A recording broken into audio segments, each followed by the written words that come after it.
Halo everyone. Jangan lupa subscribe, like, comment, dan share ya. Nyalain loncengnya supaya tahu kalau ada video baru dari kita. Gua bukan pakar ekonomi, gua bukan analisis pasar, gua juga nggak ngerti grafik-grafik rumit yang sering muncul di berita ekonomi, tapi gua ngerti satu hal, ketika dolar naik sampai 18.000 sekian rupiah, yang pertama kali kerasa bukan di layar monitor para analisis. Yang pertama kali kerasa itu dompet orang biasa. Dan mungkin lu juga ngerasain hal yang sama, ya. Ngerasain hal yang sama, harga pelan-pelan naik, biaya hidup makin berat. Uang yang dulu cukup buat seminggu, sekarang kayak cuma cukup buat beberapa hari. Pertanyaannya, kalau dolar benar-benar nyentuh 18.000, apa yang sebenarnya terjadi di hidup kita? Hari ini, gua nggak akan ngomong sebagai ahli ekonomi. Gua cuma mau ngomong sebagai orang biasa, sebagai orang biasanya yang tiap hari harus mikirin kebutuhan hidup, dan mungkin keresahan ini juga keresahan lo. Oke, simak baik-baik.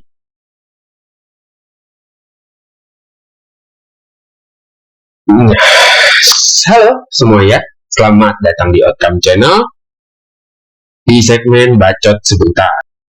Dan hari ini gue pengen ngobrolin soal sesuatu yang mungkin lagi banyak orang was-was. Dolar tembus 18.000, dan per hari video ini dibuat, $1 itu 18.173 rupiah. Kalau beberapa tahun lalu ada yang bilang dolar bisa sampai angka segitu, mungkin banyak yang anggap itu berlebihan. Tapi sekarang rasanya bukan sesuatu yang mustahil lagi. Dan yang bikin gue kepikiran adalah setiap kali berita ekonomi muncul, yang diajak bicara selalu pakar, selalu analisis, selalu ekonom, selalu bicara soal inflasi. Mereka yang bicara soal kebijakan moneter, mereka bicara soal suku bunga, dan itu penting. Tapi kadang ada satu suara yang gak pernah didengar, suara orang biasa. Suara yang gak ngerti ekonomi tapi harus menghadapi dampaknya setiap hari. Karena pada akhirnya ekonomi bukan soal angka, ekonomi itu soal kehidupan. Soal makan, soal bayar kontrakan, bayar cicilan, sekolah bayar untuk pendidikan, dan soal bertahan hidup. Gue masih ingat, dulu waktu dolar belasan ribu rupiah itu terasa tinggi. Sekarang angkanya sudah 18.000. Mulai sering disebut-sebut.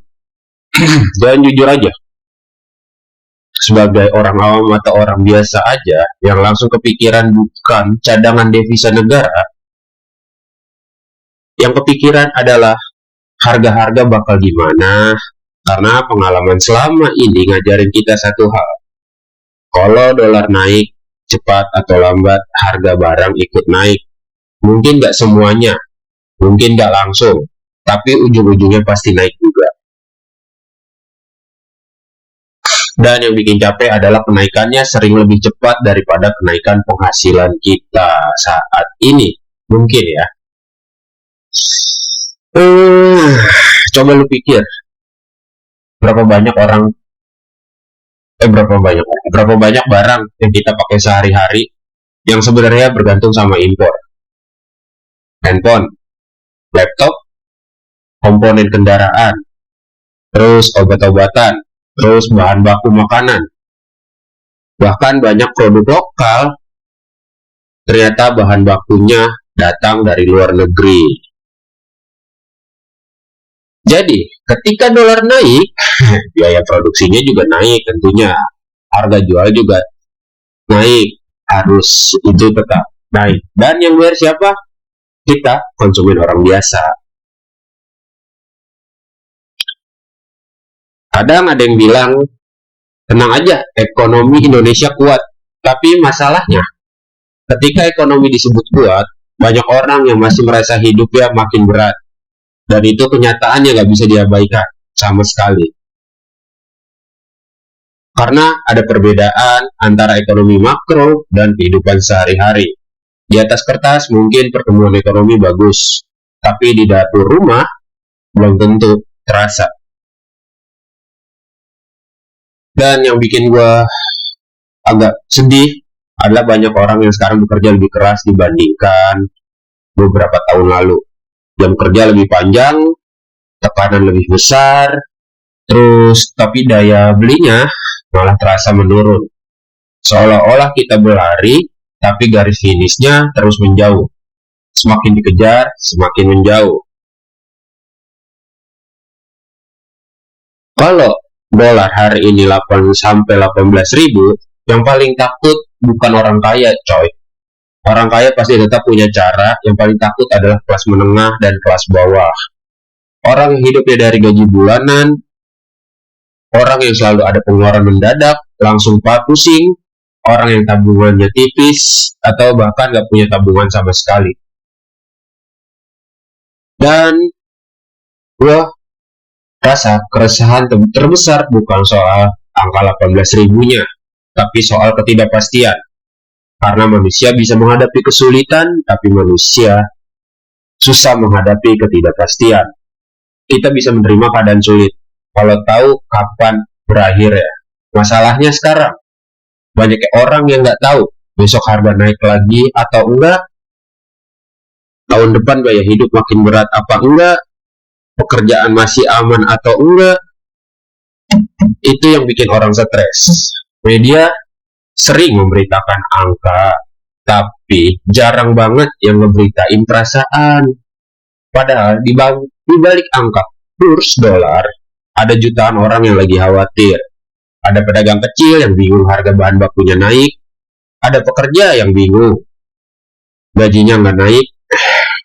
Ada pelajar yang bingung dengan biaya pendidikan, terutama perguruan tinggi.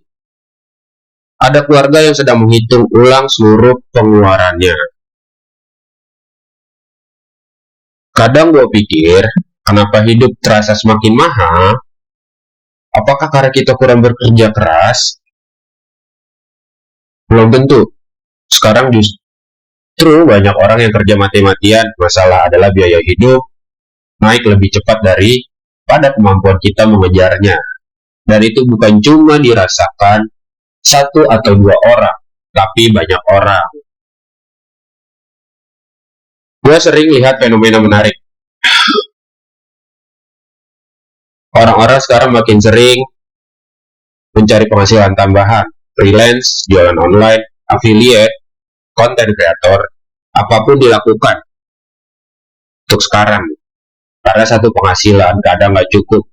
Dan ini bukan karena orang menjadi lebih serakah, tapi karena biaya hidup yang memaksa mereka. Kalau lu tanya ke orang biasa, apa arti 18 ribu dolar? Mungkin jawabannya sederhana. Artinya hidupnya terasa lebih mahal. Artinya uang terasa lebih cepat habis.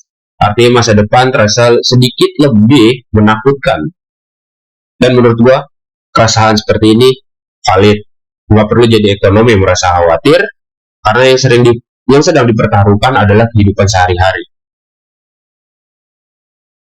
Tapi di tengah semua itu, gue percaya satu hal.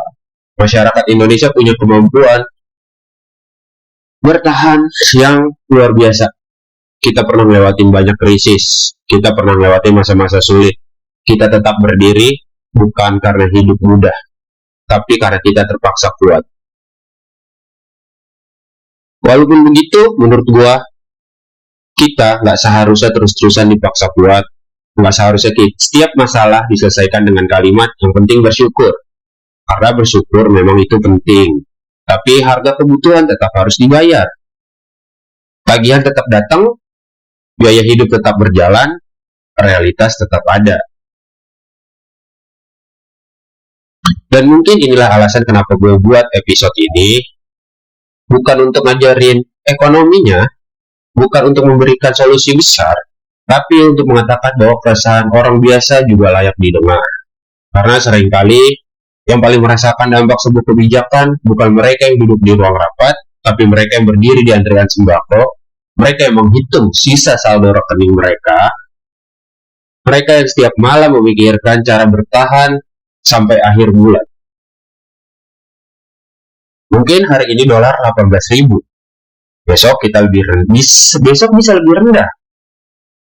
Mungkin bisa juga lebih tinggi. Gua nggak tahu dan gua nggak mau so tahu juga. Tapi yang gua tahu di balik setiap angka ekonom ada manusia, ada cerita, ada perjuangan, ada kecemasan, ada harapan, dan semua itu nyata.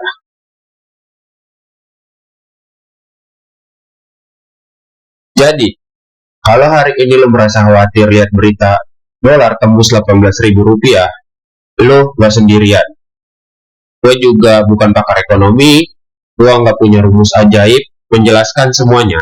Tapi gue tahu satu hal, ketika kehidupan terasa semakin berat, yang dibutuhkan bukan cuma statistik, kadang yang dibutuhkan adalah kesadaran bahwa banyak orang yang sedang merasakan hal yang sama.